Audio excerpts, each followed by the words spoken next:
Ambil alih kepemimpinan. Ambil alih kepemimpinan DPR. Ambil alih kepemimpinan. DPR-ku sayang, DPR-ku malang. Beginilah senandung duka yang mengiris nurani publik negeri ini kini. Karena jeritan hati mereka, tergilas mimpi para wakilnya yang nyenyak tidur waktu sidang. Aspirasi publik pun hanya tinggal gema yang terpantul dari ruang hampa karena ditinggalkan para wakilnya yang gemar membolos. Bagaimana tidak? Banyak rapat paripurna, rapat komisi, hingga rapat badan legislasi gagal digelar karena tidak quorum.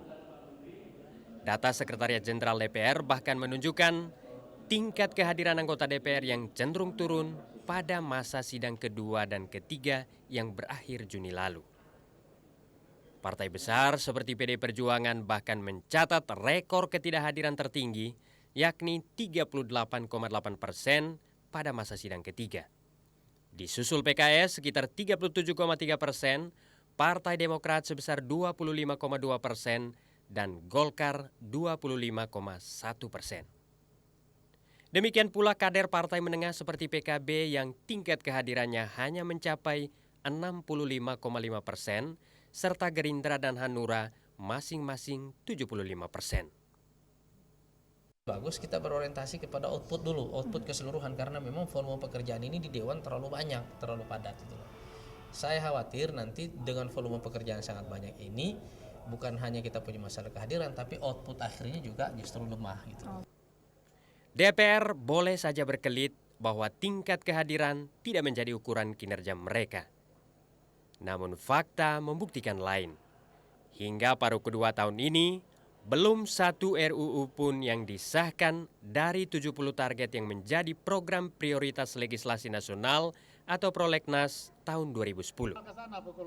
Padahal gaji DPR baru ini telah dinaikkan puluhan juta rupiah dengan fasilitas dan ruang kerja yang mewah. Ironisnya, mata para legislator itu baru membelalak dan terjaga dari tidur ketika menjalankan fungsi pengawasan dan anggaran. Karena lebih memukau dan meningkatkan posisi tawar partai maupun citra pribadi. Hujan kritik dan kecaman bahkan menghujam pejabat eksekutif maupun yudikatif yang patuh memenuhi panggilan Dewan Terhormat. Tim Liputan Metro TV.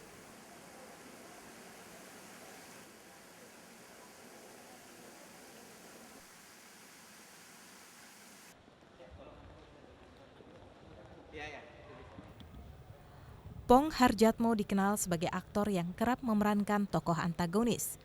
Populer dalam film-film layar lebar pada tahun 70-an, diantaranya Bernafas Dalam Lumpur. Setelah dunia film Indonesia sempat lesu, pria lulusan Sekolah Guru Pendidikan Jasmani ini meramaikan pula layar kaca dengan sejumlah sinetron. Nama Pong kembali menjadi perbincangan saat ditangkap petugas PAMDAL DPR karena mencoret atap gedung paripurna DPR MPR dengan cat semprot. Ia menulis kata jujur, adil, dan tegas di atap gedung para wakil rakyat ini. Namun Pong menampik tindakannya mencoret-coret fasilitas negara ini untuk mencari popularitas. Saya udah capek popularitas, Mas.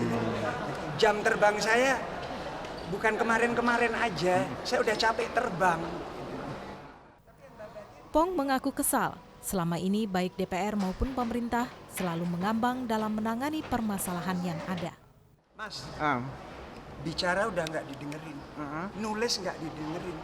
Itu sentilan-sentilan di TV Slamet Raharjo sama Butet di Metro TV. Kemudian demokrasi, kemudian apalagi lah. Itu cuma jadi sebuah entertain. Pong yang diperiksa petugas PAMDAL DPR mengaku siap mempertanggungjawabkan perbuatannya, termasuk dipanggil pimpinan DPR. Pong memang cukup dekat dengan kalangan Partai Demokrat karena pernah mendukung kampanye Partai Demokrat di masa lalu. Tim Liputan Metro TV. Ini bukan jenis hiburan lain, bukan jenis hiburan gitu. Bertindak, jangan bicara, jangan nulis aja, jangan demo, pasang slogan gede-gede, bertindak. Ini salah satu saya cara bertindak supaya suara saya didengarkan yang pro rakyat. Saya tiap pagi mendengarkan editorial media Indonesia di Metro TV.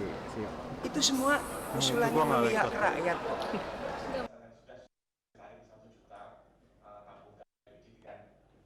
Garansi dari tabung-tabung itu adalah 5 tahun masuk dalam inspeksi yang ketat.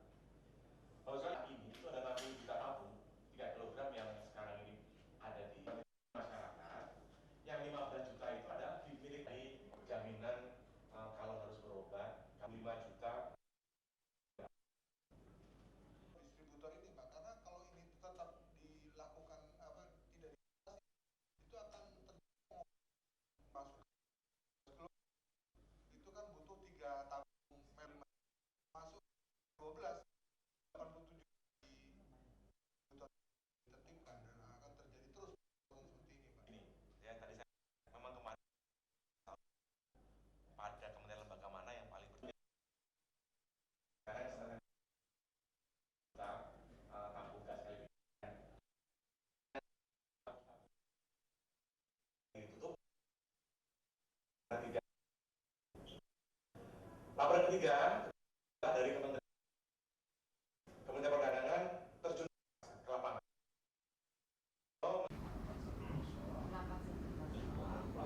Tempatnya 3 kali. Dari Lamongan. Ini dari Sumatera Utara. Iya udah makanannya duluan lah, saya belakangan aja. Ngambil gambarnya. Ya udah aku lihat kok sekarang belok lah. Iya ke kanan, masuk kan? Oh iya.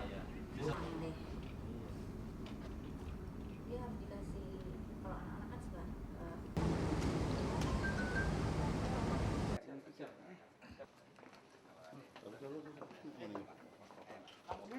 Adil, jujur, tegas, jujur, adil, tegas. Tapi iya, itu jangan sampai ada wartawan satu pegang. Lihat depan, lihat belakang, Mas Pong, Pak. Ya, memang dari rumahnya ya. Saya siap. Karena baca itu di atas. Yang babatin hutan. Kita suruh nanam satu orang satu, tapi yang babatin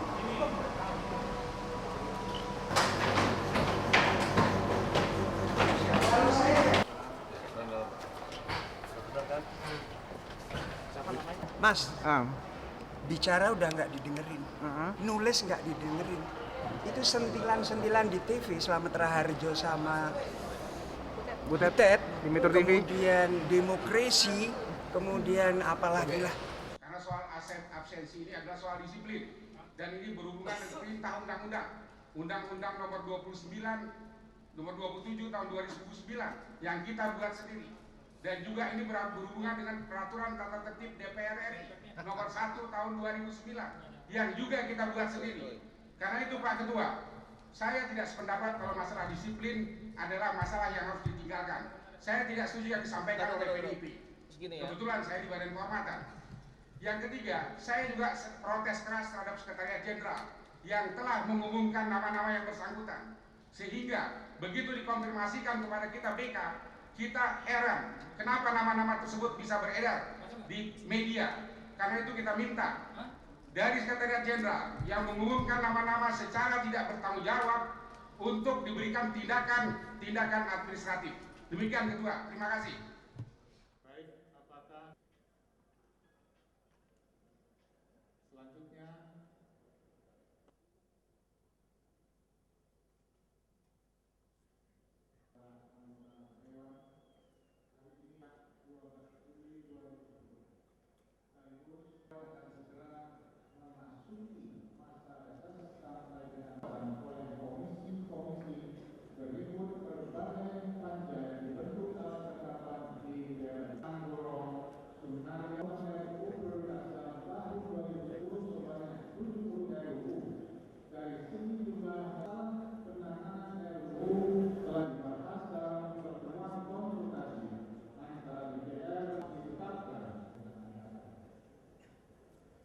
sebagaimana